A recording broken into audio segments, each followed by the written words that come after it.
Welcome to Reloader 2001. Today I'm going to discuss reloading for 410.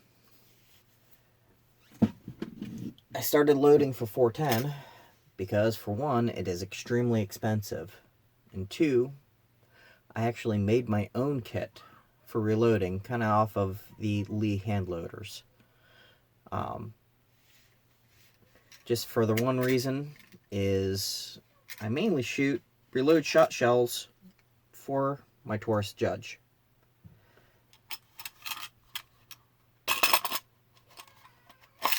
And for something that is just for playing around, because the tourist judge is absolutely horrible for shooting shot.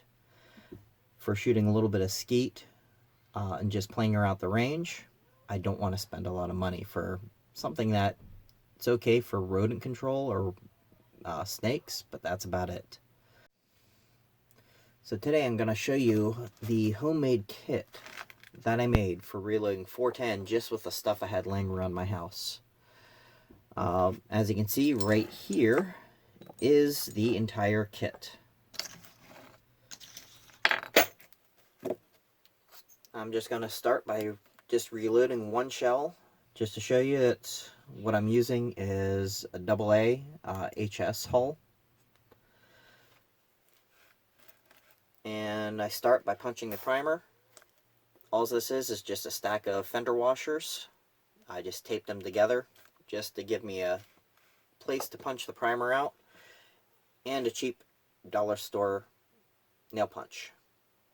One that I never use, and I found a good use. All you do is you pop that in, give it a good whack or two. Sorry for the camera jumping if it's jumping. Punches your primer. No problems. Now the next is actually just another fender washer. I forget which size. I had to ream it very carefully so I kept a nice perfect round and beveled it slightly on the edge.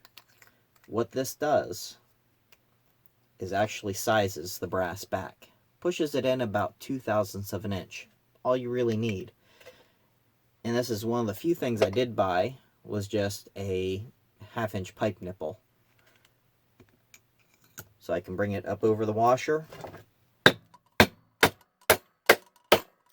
bring that down over. And then all this is a bit extension. I just use that.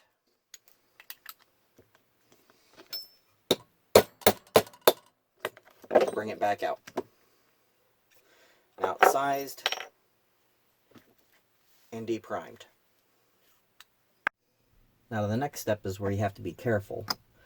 Is you just take your shotgun primer, actually put it right back on the edge of the washer, use the bit extension, just pop it right on,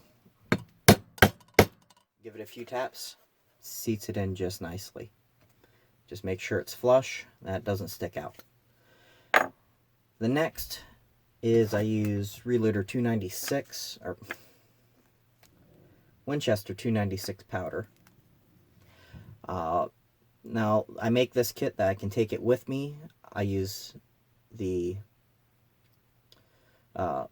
Lee powder measure. This is the .77, comes out to about 10 grains. When I'm at home, I actually weigh the powder to 11.8 grains. Now, don't take my word for reloading data. I suggest that you go and do all your own research. Check your own loads. Don't use mine. And the next step is just pushing in the wad. Sometimes I just take the bit extension. I just kind of stretch out the top a little bit. Makes it easier to get the wadding in. And these are just Claybuster wads. I bought 500 of them for $10. They're not much. Now with this, I'd actually turn it around so I can shove it down in. It's a little tight. Oh, forgot. I actually use a small dowel rod. Make sure you tamp it down. Make sure it's tight against. I'll show you this tool later.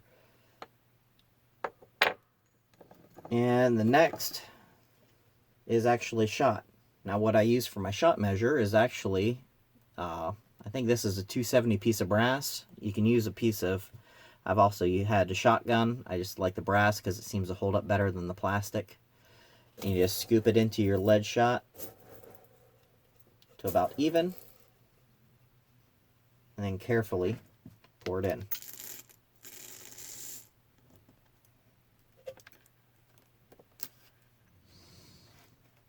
And the last step is just things I've made on my own as well.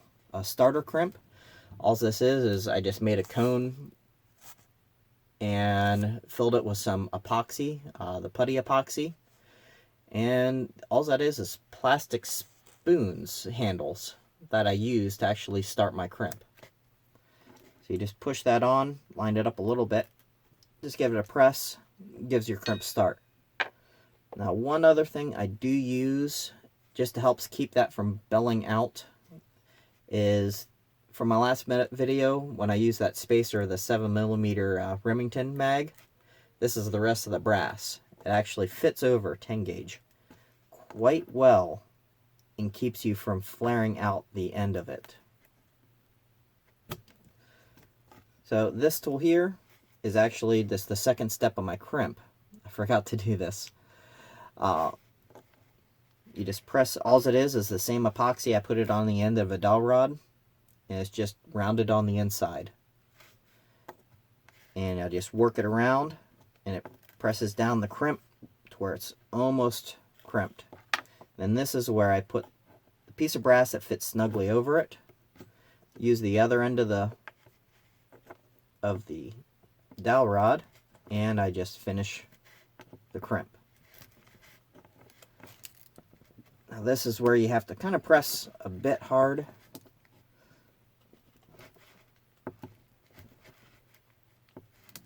And this is why you need the brass or something around that fits snug to keep you from mushering it out at the end of the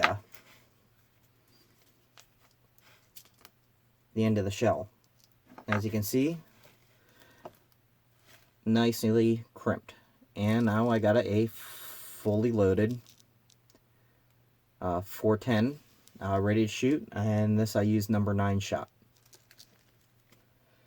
And all it is everything that was just completely homemade. I didn't buy a kit or anything. This is just stuff I had laying around the house.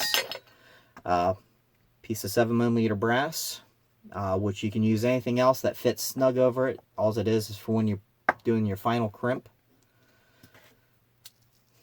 A bit holder, pretty much comes standard with any cheap toolkit. Stack of like 4 or 5 washers. A single hardened steel washer that's big enough that you might have to do a little bit of work. The most important is to keep that exactly round, just so it squeezes that brass back down a little bit on the shell. And a little bit of epoxy, just to make your crimp starter sets. You know, all in all, I think this kit only cost me about $1 to make, compared to everything else. And it's very hard to find 410 reloading. Thank you again, and I'll see you next time. By the way, if you like what you see, please hit the subscribe button, either on this side or this side. And if there's anything that you'd like me to add or any other questions, feel free to leave a comment.